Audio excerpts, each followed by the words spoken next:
Levaremos você à Terra do Silêncio, onde a descoberta de uma pedra misteriosa poderá ser a chave do mistério para a solução do enigma dos antigos. Essa pedra foi a chave que desvendou o mistério de milhares de anos. Decifrar seu código parecia impossível, até que um homem resolveu dedicar sua vida inteira decifrando hieróglifos. Mistérios Antigos, a Pedra de Roseta.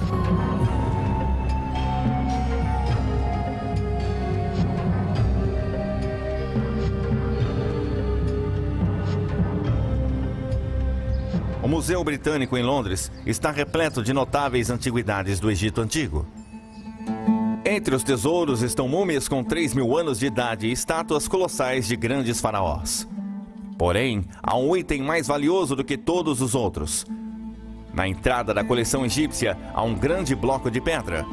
Um bloco que poderia até ser ignorado, se não estivesse numa posição estratégica e em destaque. Ela é conhecida como Pedra de Roseta. Um dos tesouros mais importantes de todos os tempos. O que é a Pedra de Roseta? E como essa pedra aparentemente insignificante mudou totalmente nossa crença no passado da humanidade?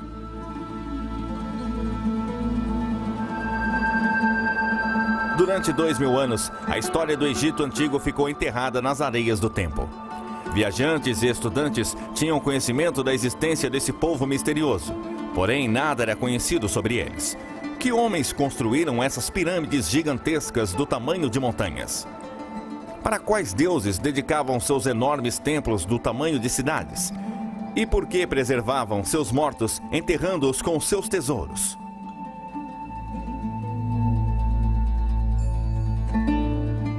As pessoas que visitam esse mundo antigo encontram escritas estranhas em toda a parte. Chamados de hieróglifos pelos gregos, essa linguagem mística está presente nos templos, nos monumentos e nos túmulos. Paredes estão desenhadas com imagens bizarras de animais, cabeças humanas e formas desconhecidas. Muitas pinturas de egípcios dando oferendas a deuses com cabeça de animal. Até mesmo seus mortos eram enterrados com essas escrituras sagradas em suas mortalhas e túmulos. O que dizem essas estranhas gravuras? Será que os egípcios possuíam medicina com magia negra e armas poderosas? Será que nos forneceriam respostas aos mistérios da Bíblia? Era necessária uma pista, uma chave para se decifrar o mistério. Assim como a redescoberta do Antigo Egito, a descoberta de uma pedra incomum e intrigante seria apenas o início. Na época de Cristo, os antigos egípcios já eram lendas de um passado distante. Historiadores gregos e romanos só conseguiam supor o conhecimento que essa poderosa civilização chegou a possuir. Os séculos passaram e a Europa passou por sua renascença, mas o Antigo Egito permanecia em silêncio, aguardando seu próprio renascimento. Foi necessário um dos homens mais poderosos de todos os tempos para despertar o Egito de seu sono. Um homem cuja liderança em batalhas só foi igualada à sua paixão pela história. No final do século XVIII, os franceses e ingleses estavam envolvidos numa guerra pelo domínio do mundo. Em 1798, o general Napoleão Bonaparte propôs liderar o exército francês em uma invasão militar no Egito. Se os franceses conseguissem dominar essa ligação entre a Europa e a Ásia, controlariam o comércio e se tornariam o país mais poderoso do mundo. Nessa época, Napoleão, com 29 anos de idade, se tornou uma lenda no exército francês. Suas vitórias sobre forças austríacas na Itália transformaram a França e ele próprio em novas potências. O conhecimento de história e o destino o levaram a ver o Egito como seu próximo prêmio. No dia 1 de julho de 1798, o exército de Napoleão chegou por mar ao porto de Alexandria. Além de 38.000 soldados, 167 dos melhores cientistas e estudiosos franceses estavam a bordo. Raramente expedições militares tinham interesses acadêmicos. Qual o plano de Napoleão? Por que estava fascinado pelo Egito Antigo? Assim como Alexandre o Grande, Napoleão também acreditava que seu destino era anexar o Egito em sua caminhada para conquistar o mundo? O egocêntrico Napoleão viu o Egito não só como a base de um império, Ele conhecia suas lendas, seu poder e sua história. Era a terra dos faraós. Seus reis eram considerados deuses por seus súditos. Eles governaram a maior civilização do mundo durante 2000 anos. Napoleão estava determinado a descobrir seus segredos. Assim como Júlio César, Napoleão acreditava que podia conquistar o coração e a mente dos egípcios. Será que ele achava que seria o novo faraó deles? Como membro do Instituto Francês de Egiptologia, Napoleão escolheu pessoalmente os estudiosos que formariam sua equipe expedicionária.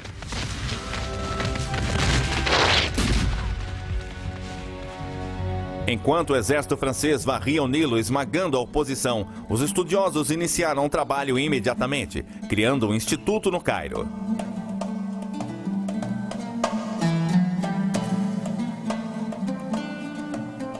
Ele se tornou o quartel-general da expedição acadêmica de Napoleão. Eles reviraram o Egito, explorando túmulos, analisando monumentos, estudando, desenhando e pintando tudo o que viam. Enquanto os homens de Napoleão estavam ocupados conquistando terras e antiguidades egípcias, a Inglaterra não ficou parada. Em poucas semanas, a Marinha Britânica atacou os franceses, destruindo seus navios e criando um cerco aos homens de Napoleão, que durou 2 anos. Napoleão conseguiu furar o bloqueio e voltou à França. Seu intento de governar o mundo havia sofrido um golpe.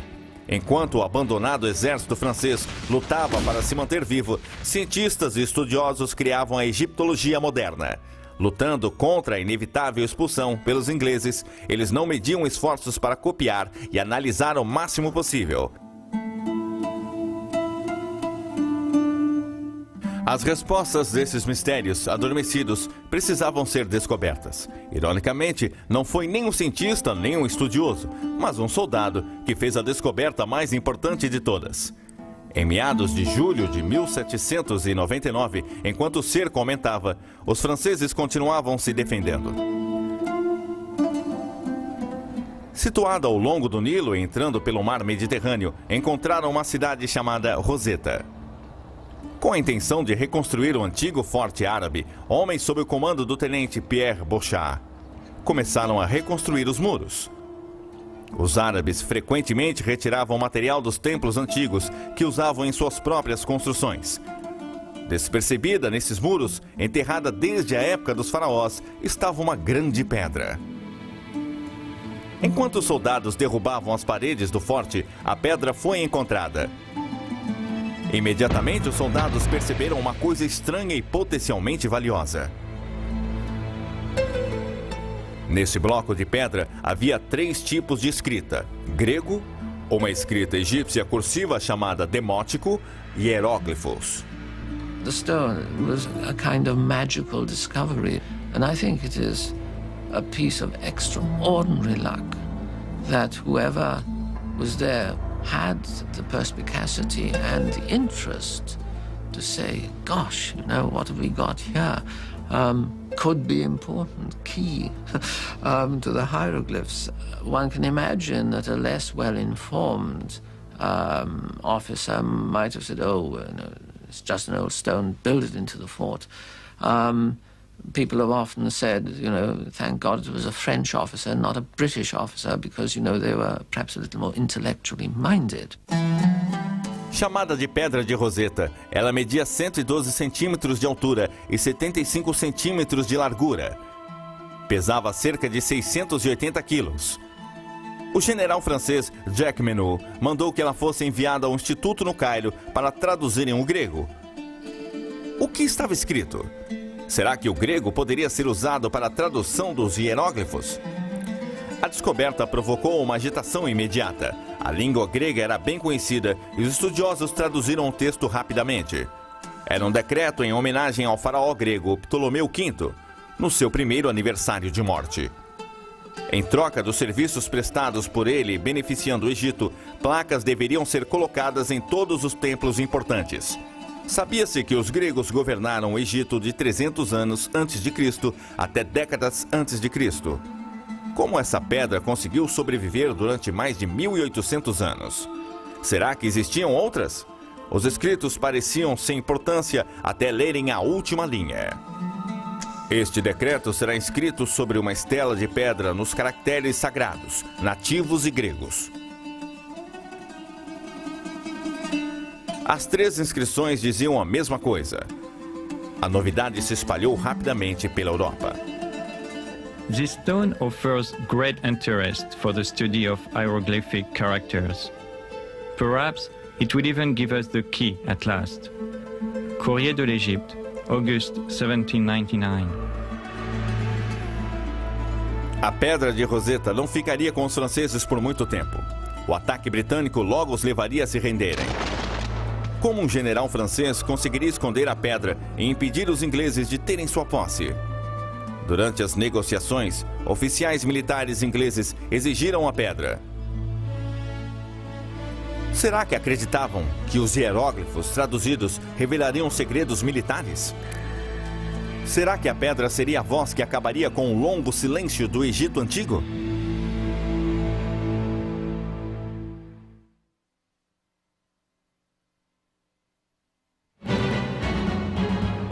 A campanha militar no Egito, que durou 2 anos, foi um desastre completo. Mais de 9.000 homens foram mortos e a marinha francesa foi dizimada pelos ingleses. Os que sobraram estavam presos no Egito, isolados pelo ataque naval inglês na costa do Mediterrâneo. Porém, tanto cientificamente quanto culturalmente, a expedição ao Egito foi de enorme importância. Foi o nascimento da arqueologia moderna. O homem sempre buscou o seu próprio passado, e com a descoberta da Pedra de Roseta, parecia que os grandes segredos do Egito seriam finalmente revelados. A porta desta silenciosa terra de mágica e mistérios estava prestes a ser aberta. A cansativa decifração dos hieróglifos era atentamente observada pelos militares franceses e ingleses. Os oficiais franceses no Egito conheciam muito bem o poder e a glória dos antigos egípcios. A prova incontestável estava diante de seus olhos. As pirâmides e templos foram obviamente construídos por uma grande civilização avançada. Se a Pedra de Roseta pudesse ser usada para traduzir a linguagem deles, será que a antiga glória do poderoso Egito iria ressuscitar e favorecer a França? Conseguiria a França decifrar logo a pedra e ler os hieróglifos? Será que o código seria decifrado antes dos ingleses forçarem sua rendição? Seguindo ordens militares, estudiosos do Instituto corriam para terminar a decifração. Havia 3 textos escritos na pedra, cada um em uma língua diferente. Lendo de cima para baixo, havia hieróglifos, demótico e grego. A seção em grego informava que a pedra continha a mesma informação nas 3 línguas. O grego era facilmente entendido. Porém, vários obstáculos atrapalhavam a tradução dos 2 textos egípcios. Em primeiro lugar, ninguém lia nem falava a língua egípcia há mais de 2000 anos. Os franceses não sabiam o que aqueles símbolos e palavras egípcias significavam. Seriam os sinais fonéticos como o alfabeto ou pitóricos como a escrita chinesa? Sem pistas, eles tiveram que começar por suposições. Um segundo problema é que a pedra estava quebrada no topo e nas laterais. A parte de hieróglifos no topo era mais danificada. Só existiam 14 linhas de texto. A parte intermediária em demótico tinha as 32 linhas de texto, mas estava quebrada do lado direito.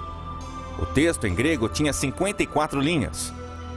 Os frustrados franceses não tinham como saber que palavras ou linhas dos textos correspondiam às palavras em grego. Parecia que o tempo não estava a favor deles. Em agosto de 1801, 2 anos após a descoberta da Pedra de Roseta, os ingleses finalizaram o cerco, atacando e forçando os franceses a saírem do Egito. Como parte do acordo de retirada, oficiais militares franceses puderam ficar com todos os seus bens pessoais. Porém, um instituto no Cairo teve que entregar todas as suas descobertas. Os estudiosos ficaram furiosos. Porém, certos de que os oficiais militares britânicos não podiam esconder os legados do passado. O Egito pertencia à humanidade. O que aconteceria com esses tesouros inestimáveis? When the British got the French to surrender at Alexandria, the Rosetta Stone was already famous, although I think it was more famous in France than it was in Britain. But it was certainly regarded as one of the spoils of war, and it was regarded as one of the fruits of the British victory. The French were distinctly reluctant to let the stone out of their hands and hid it away, trying to pretend they hadn't got it. You are taking from us our collections, our drawings, our copies of hieroglyphs. But who will give you the key to all that? Without us, this material is a dead language that neither you nor your scientists can understand. Sooner than permit this vandalous spoliation, we will destroy our property. We will scatter it amid the sands and throw it into the sea. If it is celebrity you are aiming for, very well. You can count on the long memory of history. You too will have burnt a library in Alexandria. Member of the French Institute in Cairo, 1801. O general Jacques Menot, agora no comando depois do retorno de Napoleão à França, tentou manter a Pedra de Roseta em posse francesa. Fracassou ao tentar retirar a pedra do Egito por navio. Então Menot a embrulhou em panos e a escondeu entre seus pertences pessoais. Se confrontado, Menot diria que era um bem pessoal seu e, portanto, não sujeito à confiscação. Sabendo que os franceses tentariam tirar a Pedra de Roseta do país, os militares britânicos levaram William Hamilton da Grécia para o Egito. Ele conhecia bem as antiguidades do mundo. Na Grécia, ele foi útil na aquisição de mármores do Parthenon em Atenas. Os ingleses sabiam que ele não sairia do Egito sem mais tesouros para o rei.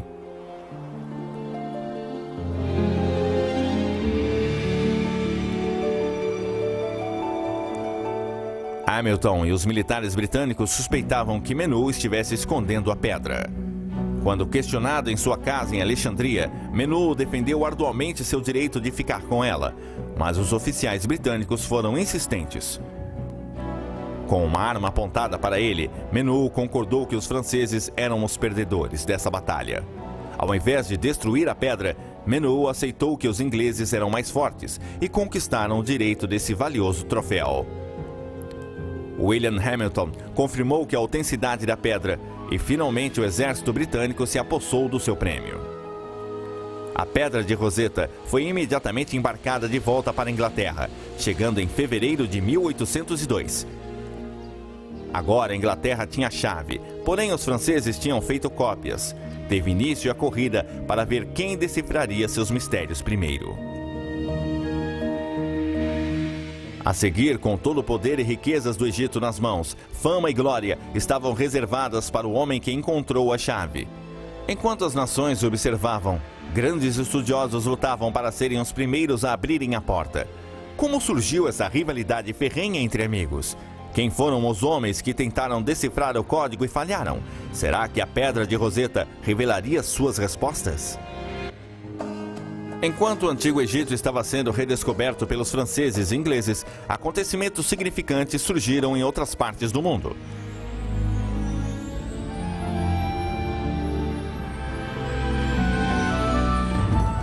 Os Estados Unidos dobraram de tamanho ao assinarem a compra da Louisiana em 1803. O capitão Lewis e Clark logo lideraria uma expedição de 2 anos através dessa terra inexplorada. Thomas Elgin capturou a imaginação do público quando conseguiu pegar as esculturas do Parthenon na Grécia e levá-las de navio para a Inglaterra. E na China, após quase 4.000 anos de poder, a era de dinastias estava perto do fim. A dinastia Manchu seria a última. No início de 1800, notícias de relatórios de áreas do mundo recentemente exploradas surpreenderam o público europeu e americano. Nenhuma descoberta era inacreditável. Qualquer coisa parecia possível. À medida que a notícia sobre as riquezas das maravilhas egípcias começou a circular, o fascínio por todas as coisas egípcias se tornou insaciável. There was a feeling that the hieroglyphs contained secrets about the gods, the universe, astronomy, that were simply not known to ordinary people. There was curiosity right from the start because the things are so obvious and so pictorial, and above all because they've been associated with the temples, the priesthood. There was a feeling that they had to contain mysteries. that hieroglyphs weren't just ordinary writing, that there you had a civilization that, if only you could crack the mystery, would tell us things that nobody had ever thought of. E agora, com a chave para a linguagem egípcia nas mãos, todos os olhos estavam voltados para a descodificação da Pedra de Roseta. Após sua chegada em Londres em 1802, cópias do texto da pedra começaram a circular por universidades de toda a Europa. A corrida pela decifração começava a se transformar no maior mistério do mundo. Suas respostas estavam destinadas a mudar nossa visão sobre religião, ciência e história. Até que ponto nossas crenças na Bíblia seriam afetadas? Que remédios mágicos e tecnologias seriam descobertos? Como desapareceu uma civilização tão avançada? Quando especialistas em línguas começaram a estudar a relação entre as três escritas, não havia nenhum padrão evidente. A pedra quebrada parecia impedir qualquer possibilidade de combinar palavras e sentenças. Nenhum hieróglifo nem frase podiam ser identificados positivamente. Como executar essa tarefa aparentemente impossível? Quais os primeiros passos? Desesperados atrás de pistas, estudiosos foram buscar ajuda no passado. O primeiro relato da língua egípcia é um livro grego escrito por Orapola, supostamente um sacerdote egípcio. Ele escreveu bastante sobre o uso e o significado dos hieróglifos. Seu livro sobre hieróglifos do século V a.C. tornou-se o ponto de partida de futuras crenças. Orapola escreveu sobre 189 hieróglifos diferentes. Em cada um, ele detalhou sua descrição e seu significado mitológico. Apesar de relatar detalhes específicos em cada símbolo, Orapola nunca os combinou para formar frases ou parágrafos. Muitas de suas descobertas estavam corretas, porém seu trabalho também continha erros. Horapollo tells us things that actually are true, but he tells us things for quite the wrong reason. So he says, for example, that in Egyptian hieroglyphs, the word for mother is written with a vulture. That happens to be true. But he then explains that in nature there are no male vultures. All vultures are female. And there's a great mystery here. Now, later on, as people started to look at the natural world and spotted indeed that there were vultures that were male and female, poor old Horapollo got discredited. So the truth he was telling us got thrown out with the mystical verbiage that he dressed it in. Estudiosos que tentavam decifrar a Pedra de Roseta também consultavam descobertas de historiadores da Idade Média. Quando a Europa entrou na Renascença, a influência religiosa apoiava a ideia de que os hieróglifos continham respostas para os mistérios bíblicos. People start to interpret ancient Egypt entirely through the Bible. So they look at the pyramids and say, the pyramids are not just ordinary tombs for ordinary kings. They are the granaries that Joseph, in the Bible, put up to collect the grain during the 7 good years in preparation for the 7 years of famine that were going to follow. So the mystery is kept, but it's always filtered through the idea that it reflects a story in the Bible. Estudiosos também analisaram o trabalho de um matemático alemão, professor Athanasius Kircher.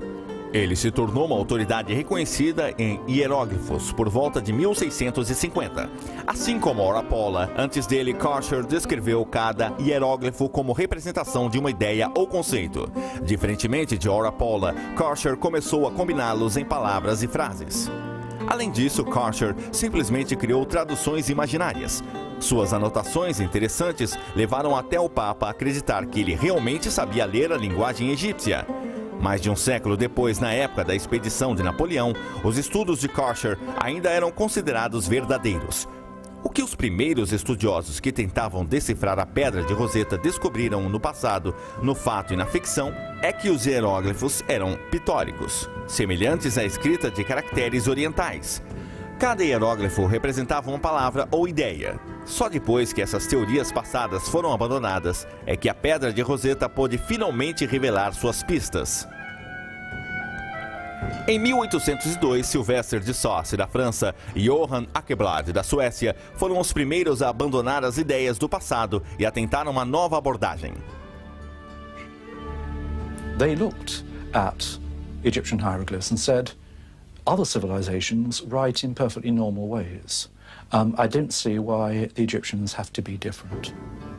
They looked also at other documents from Egypt, not simply temples and obelisks and hieroglyphs, but things on papyrus, paper documents. And they said rightly, look, the Egyptians have perfectly good ways of writing perfectly ordinary, everyday letters.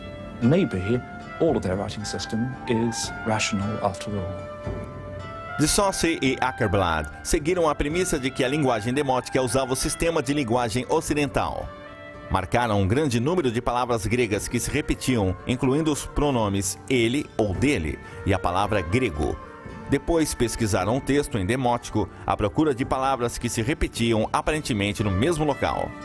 Eles perceberam que nos locais onde essas palavras apareciam em grego, apareciam em local parecido em demótico. What these pioneers did was to begin to prove that the script was not just a symbolic script, that there were signs that meant individual letters, stood for individual letters. You no longer looked at it as something esoteric and full of hidden meaning. Apesar de seus primeiros passos na tradução do texto em demótico terem sido promissores, de Saussure e Åkerblad desistiram. Falharam em desvendar o código de hieróglifos. 3 anos após a descoberta da Pedra de Roseta, abrir o portal dos segredos do Antigo Egito era mais complexo do que alguém havia imaginado. Os maiores estudiosos da Europa estavam começando a achar que os mistérios do Egito ficariam ocultos para sempre. Após a tentativa de Saussure e Åkerblad, mais de uma década se passou sem alguma tentativa séria. Apesar do fascínio público pelo Egito Antigo continuar crescendo, a Pedra de Roseta estava esquecida. Os que pensavam em tentar decifrar os hieróglifos viam no fracasso de Saussure e Åkerblad um legado intimidador. There was a feeling, as with most decipherments, that it's a big prize but also a big risk. You could end up covering yourself with glory, and you could end up making a really big fool of yourself. Now, scholars are by temperament rather cautious. And it takes a certain kind of person to say, I don't care if I make a fool of myself, I'm going to have a go at this. A seguir, a corrida cresce novamente quando um rico cientista inglês desafia um jovem e obcecado estudioso francês a encontrar a chave.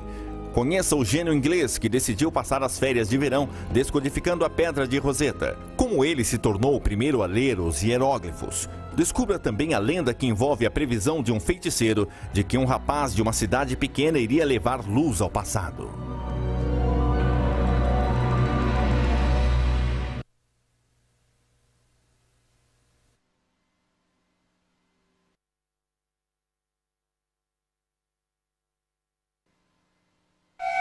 Apesar de mais túmulos e templos cheios de hieróglifos estarem sendo descobertos, ninguém conseguia ler os segredos do Antigo Egito. Essa língua mágica parecia destinada a ficar enterrada para sempre. Até o 15º aniversário da descoberta da Pedra de Roseta, nenhum progresso havia acontecido para sua decifração. Apesar de fracassos passados na descodificação de seu mistério, parecem impedir esforços mais sérios.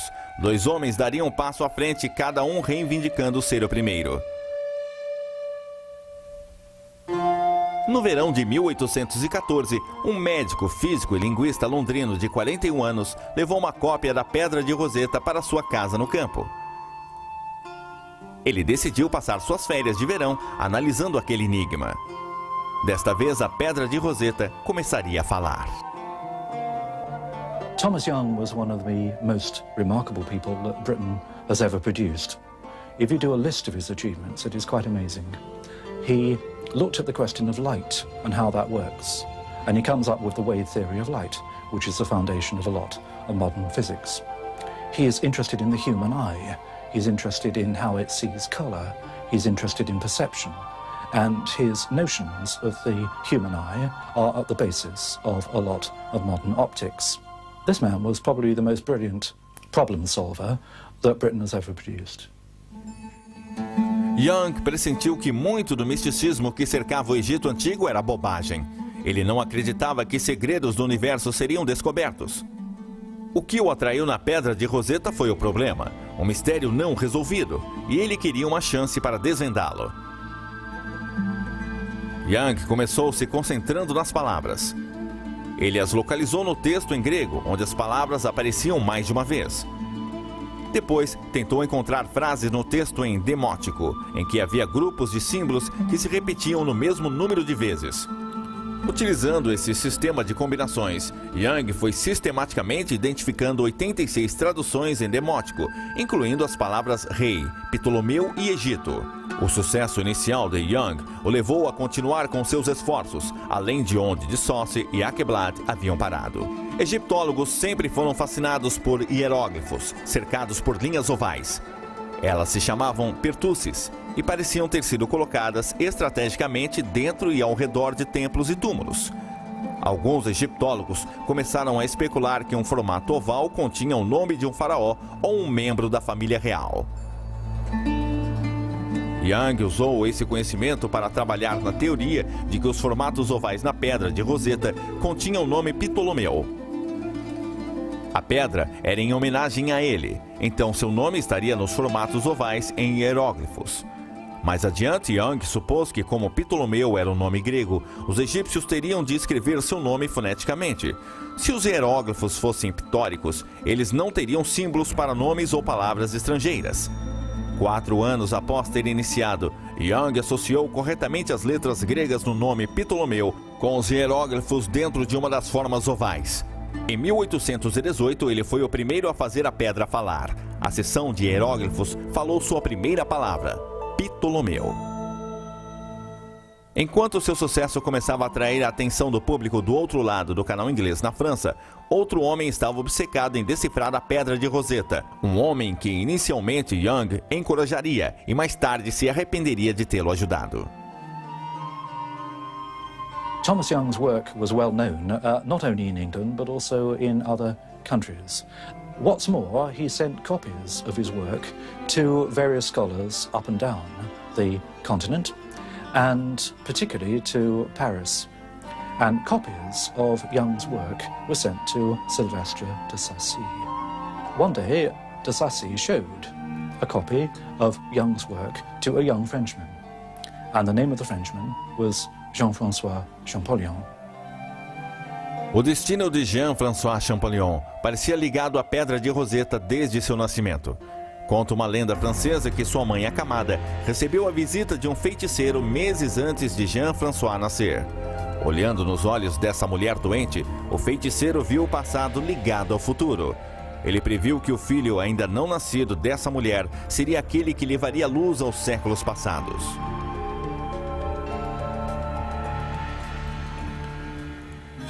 Champollion nasceu em Figeac, França, em 1790, na livraria de uma pequena cidade. Aos 11 anos, vivendo num colégio interno em Grenoble, notícias sobre a expedição de Napoleão ao Egito despertaram a imaginação francesa. O irmão mais velho de Champollion, Jacques Joseph, lia histórias de glórias e mistérios do Egito para seu irmão menor. Quando o jovem Champollion recebeu uma cópia da Pedra de Roseta de um primo que havia viajado para o Egito nessa expedição, ele ficou obcecado. O jovem Jean-François determinou como objetivo ler os hieróglifos. E é claro que isso significava decifrar a Pedra de Roseta. Todo o seu aprendizado foi feito com isso em mente. Ele passou a prestar menos atenção aos outros estudos. Ele só tinha interesse por línguas. Seus estudos ficaram voltados para as línguas orientais e do Oriente Médio, principalmente o copta. Copta também tinha sido a língua falada pelos cristãos no Egito e escrita em grego. When he was about 14, Champollion was working far too hard, not on his schoolwork, but on Egyptian hieroglyphics. And he had what nowadays I think would be called a minor nervous breakdown. And he was sent off to recover. And he wrote a letter back to his elder brother saying, "It's so boring here, send me a Chinese grammar." That was the kind of obsessive personality that Champollion was.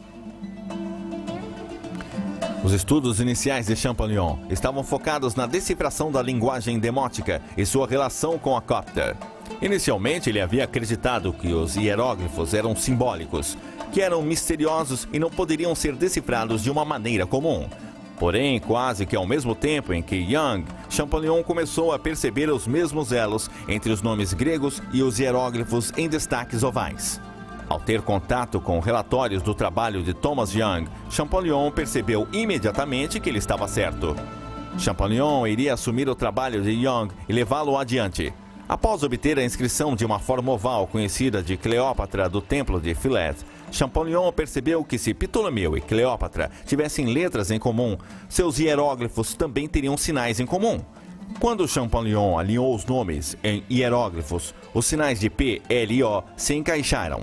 Champollion provou a teoria de Young de que nomes estrangeiros eram escritos foneticamente na linguagem dos hieróglifos. Agora, a porta estava aberta e Champollion poderia passar por ela. Champollion realized that Young was right, that you could show that hieroglyphs could write the names of the Greek rulers of Egypt.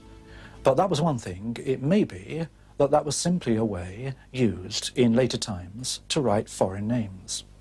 The question was whether hieroglyphs went back in the same way into earlier periods.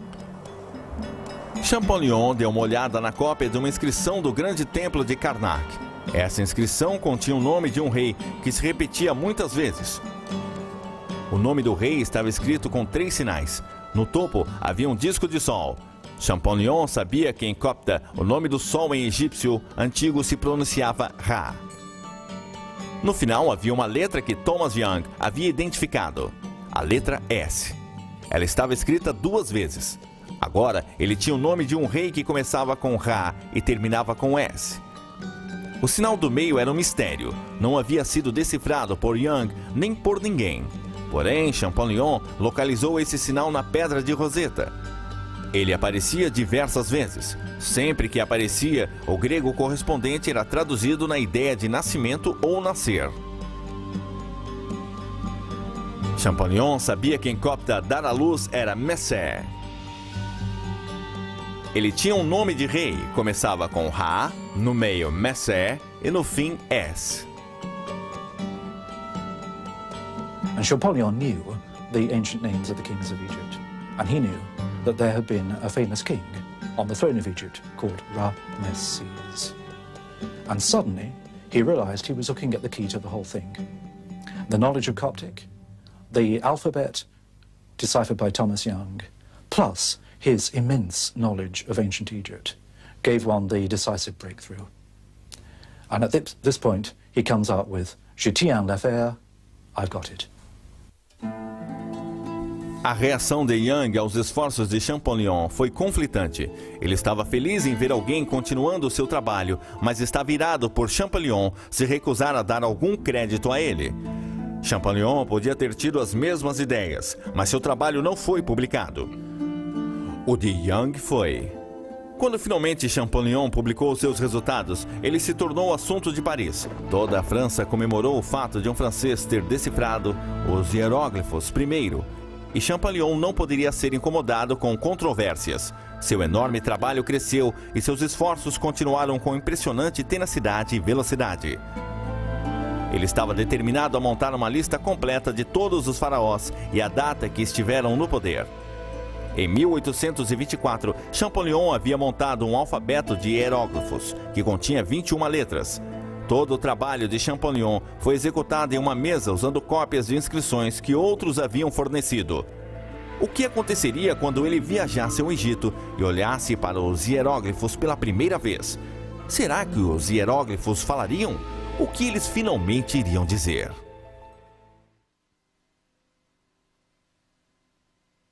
A porta estava começando a se abrir para o passado egípcio.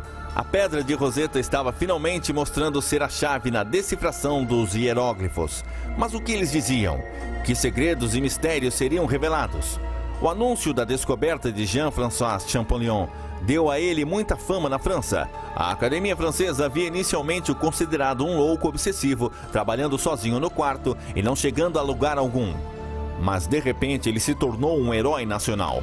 O governo francês pediu a Champollion que cuidasse da compra da vasta coleção do egiptólogo britânico Henry Soules.